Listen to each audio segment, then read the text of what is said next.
真的打从心里的非常感谢愿意去观看我阐述的这些东西。这个影片我要来送礼物，我会准备5份礼物，然后每一份礼物都会是价值万元的专柜彩妆保养品们。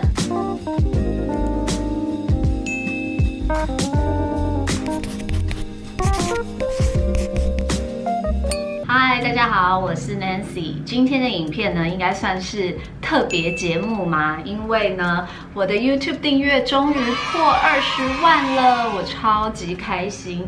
因为呢，其实我大概过去这2年来，我真的非常的努力，也非常用心的在经营这个频道。虽然说20万订阅这个数字，其实对于很多人来说，并不是一个很高的订阅数，但对我来说，它是一个蛮重要的一个里程碑。因为我从10万到20万这中间，我努力了非常的久，非常的感谢，就是我能够有这一个平台，然后可以跟大家分享很多，不管是我生活中的一些小事情、琐事，或者是一些就是比较内心的一些想法的东西。一个礼拜这样子分享3个影片，这样子轰炸大家，然后大家还愿意看，然后愿意留言跟我互动，给我很多 feedback， 然后就是让我觉得很有动力的持续做这件事情，就是真的让我觉得非常的开心。所以当我抵达这个20万里程碑的时候，我就觉得就是想要好好的谢谢大家。就是我觉得可能或许有些人会觉得感觉好像有点矫情，但是我是真的打从心里的非常感谢愿意去观看我阐述的这些东西，让我觉得好像我是有这么一点能力，然后可以去影响别人，这一件事情就让我觉得非常的感动。所以真的非常的谢谢你们。因为到了20万，就是感觉好像要做一些什么样子的改变。那其实我去年1整年都放很多的 focus 在礼拜天的自我提升的这个企划上面，但我必须老实说，我自己也有一点点对他感到瓶颈。我身边很多人，然后甚至很多网友留言给我，甚至我之前在面试的时候来面试的每一个人都会很直接的跟我讲说，周日的这个影片为他们的人生带来了很多的帮助，就是可能不管是在感情上啊，或者是学业上、事业上，或是对未来的一些计划等等的，大家都给我非常好的正面的回馈。但是周日的企划还是没有办法达到我理想中期望的一个观看数。我觉得有些人可能会讲说，你就好好做好你的内容就好，为什么要去 care 有多少人看？但是我就是很 care， 因为我 care 的原因就是我之所以去做这一个企划，我就是希望一些对我有很正面影响的一些想法，我可以用我的方式去传达给大家。所以当我看到我花很多心思在周日的这个企划，然后在整理我的思绪，然后去规划我要跟大家分享内容的时候，可是又发现说，点击率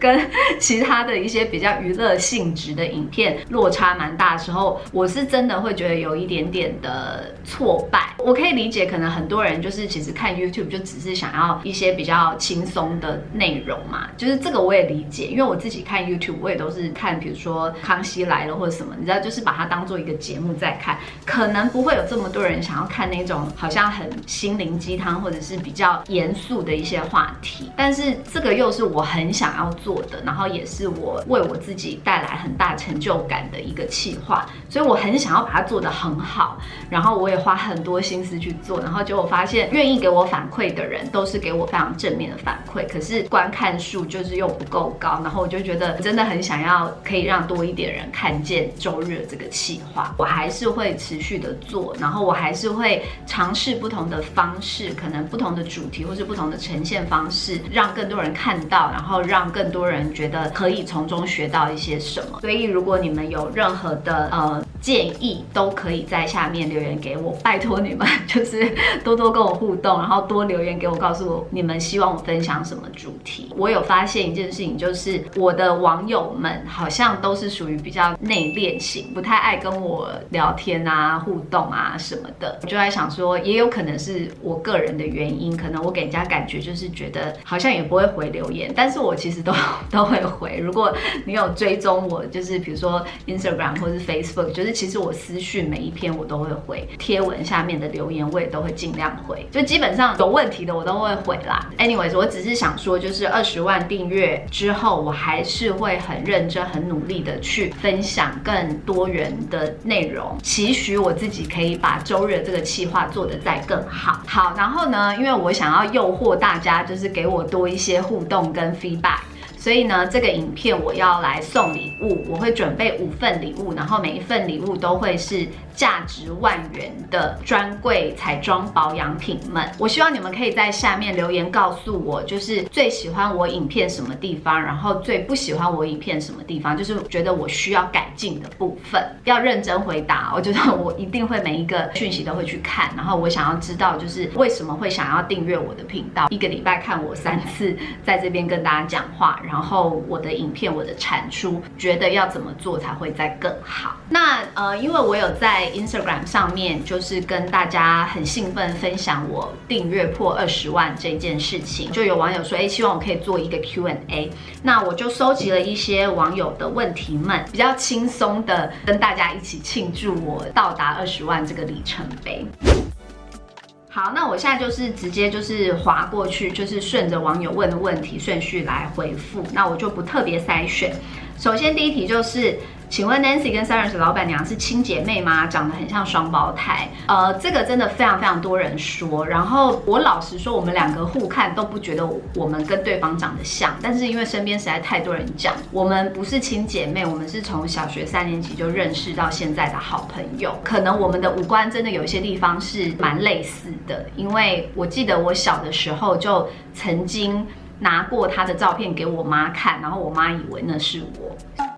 第二个问题是，请问 Nancy 最喜欢 Hermes 的哪一个包包？会愿意为了买包包配货吗？因为我自己本人不是一个对于包包非常舍得花钱的人。如果我有一笔闲钱，我会比较愿意把它花在出国度假这件事情，因为我觉得对我来说，人生的这些体验会比拥有一个物质上的东西还要来得重要。但是如果真的要我花钱买物质的东西，我又会选择手表多过于包包。就是我对于包包还好，就是我也可以用1-2千块的平价的包包也可以。如果问我说 Hermes 我最喜欢哪个包包，应该会是驼色的 Kelly 配金色的扣。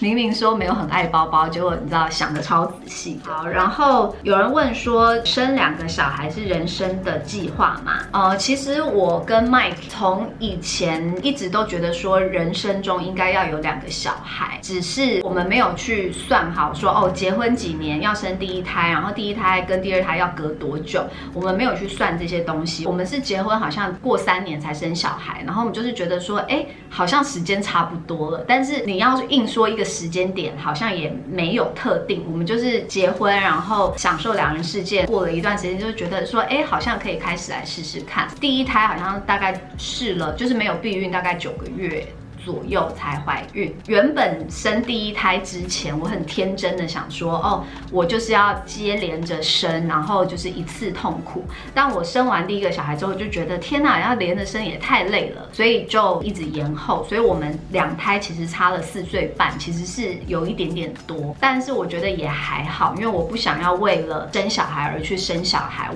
我要去生，我就是要觉得说，我现在这个状况是 ready 了。那我们当初会决定要生第2胎也是就觉得说，工作什么事业都还算蛮稳定，然后大的也已经去了学校，然后就觉得好像差不多时间可以就是准备生第2胎。那我们第2胎也是没有避孕，好像1年多才怀孕，就是顺其自然，就是我们就觉得有缘分就会怀孕这样子。那下一题很多人问的呢，就是我的工作到底是在做什么？我从10年前开始当部落客以来，到现在，其实我一直以来部落客或是 KOL 或是 YouTuber 这个网络上的这一份工作，都不是我唯一的工作。我一直以来都有同时在经营别的事业。我其实做过蛮多事情的。其实我做过保养品，我做过服装，但是我最主要现在做的是在做经纪公司的这一块。这个就是我目前最主要要的工作内容。那延续上一个问题，就是大家会问说，那我为什么可以同时照顾小孩，又可以兼顾这么多个不同的身份？其实我目前其他另外2间的公司都是有合伙人的，我跟合伙人之间就是会各自负责不同的东西。那我负责就会是比较是营运面的这一块，再加上因为其实都是网络相关的产业，所以其实我很多事情是我只要有电脑有手机我就可以处理的。再加上因为都是自己的公司，所以我的上班时间可以稍微比较弹性一点点。我需要照顾小孩，或是小孩有什么突发状况的时候，或者是可能就是没有人可以帮忙顾小孩的时候，我还是可以自己去照顾。所以自己创业的其中一个好处就是时间就是稍微有这个弹性。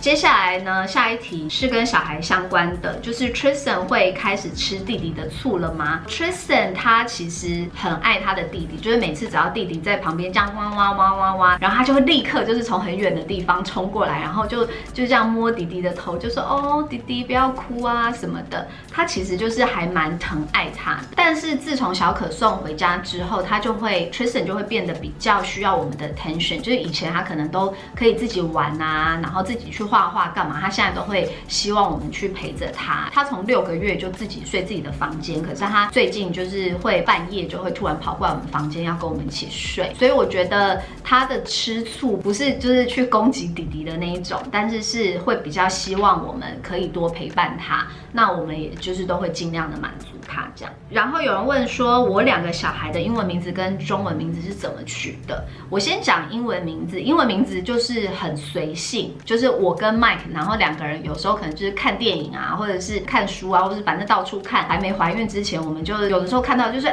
这个名字蛮好听的，如果以后生儿子可以考虑，或是生女儿可以考虑，所以我们一直就都有收集几个名字的清单是我们喜欢的，所以英文名字我们就是还蛮快的就决定了，就是可能我选了2、3个，他选了2、3个，然后我们2个就这样念一念啊，然后想一想啊，然后就觉得好像这个不错，然后就决定了这样子。那中文名字是 Mike 他们家是有 follow 那个族谱的，每一辈他们都会有中间那个字都是一样的，所以 Tristan 还有 Zach 他们跟他的堂兄弟中间那个字都会一样。然后最后那个字呢，我们也没有去算命，我们就是很简单，就是请公婆他们挑几个字，然后让我们选。然后像之前 Tristan 的时候是总共有4个字，然后我们就这样念，看哪一个比较顺，然后就选哪一个这样。这一次 Zach 就是我公公就给我们大概有7、8个选项。第2胎比较麻烦的是，除了中间那个辈分的那个字已经定了之外，最后一个字他们2个必须是同样的部首。总之就是我公公就给了我几个同样部首的字，然后我就是这样念，然后就觉得哪一个比较顺就选哪一个，所以我们也没算命，就是算是蛮随性的。然后有人问说要如何跟老公维持新鲜感？我个人觉得新鲜感是不可能可以一辈子维持的，因为这个人就是对你来说已经不新鲜啦，都跟他在一起10几年，哪来的新鲜感啊？他所有人生的一切你都摸透了，所以我觉得不用去追求新鲜感，但是需要花一些精力去维持那个火花。所谓那个火花，就是可能很多夫妻就是老夫老妻久了，不会刻意去营造一些浪漫的场景，或者是不会刻意去营造一些生活中的情趣。我觉得这些东西就是你还是要花时间去经营这个火花，其实就是生活中的一些情趣嘛，你就是要愿意拨出时间是只给对方的，还是要有夫妻间的这种约会的时间啊，然后约会的时候还是要好好打扮啊等等的。下一题我觉得还蛮有趣的，就是想问说性跟爱的看法，是觉得2者可以分开的吗？对于欧美的那种开放性关系是什么看法？这一题我觉得蛮有趣，而且我觉得有趣的点是还蛮多人问过我的，是觉得我感觉很开放还是怎样？我的看法是，如果你今天是成年人，双方都是成年人，然后在双方都知道这一段关系的状况是什么的情况下，其实我觉得你情我愿是无所谓的，只要双方是没有欺骗的状态下，我觉得都是 OK。但是对我来说，我是没有这种经历啦，因为我人生就交过2个男朋友，然后第2个男朋友就是现在的老公，所以我经验很不足，应该是说我如果是面对开放性的关系这种状态，就是我会觉得其实是 OK 的，只要大家是成年人，然后互相都知道这一段关系要的是什么，我就觉得是很 OK。那下一题我觉得蛮有趣的，就是有网友说想要知道我会对20岁的自己说什么。我之前其实有分享过一支影片 10 Year Challenge， 就是我是跟10年前的我说了一些什么话。那我会把连结资讯放在旁边，大家有兴趣可以去看一下。如果要很直接说20岁的我的话，其实20岁的我当时是大学2年级，然后当时其实是我人生非常低潮的时候，因为当时我最主要就是学业上也不是很顺利，再加上因为有遇到一些流言蜚语，是流言蜚语吗？流言蜚语的影响，导致让我当时对于我身边的人都有一种恐惧，因为我会觉得说我身边的人好像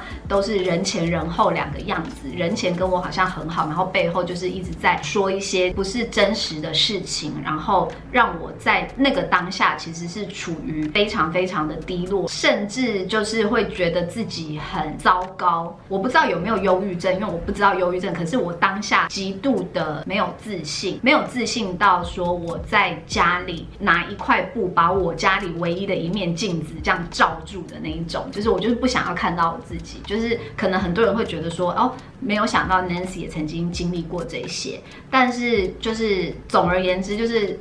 20岁的我其实跟你们现在看到我是完全不一样的。我会跟20岁的我说，其实真的不需要去太在意别人的想法，因为在那个阶段我会很 care 别人说什么做什么，而导致觉得自己好像真的很差劲，自己很不好，进而去影响到我自己的本质。所以我如果要跟20岁的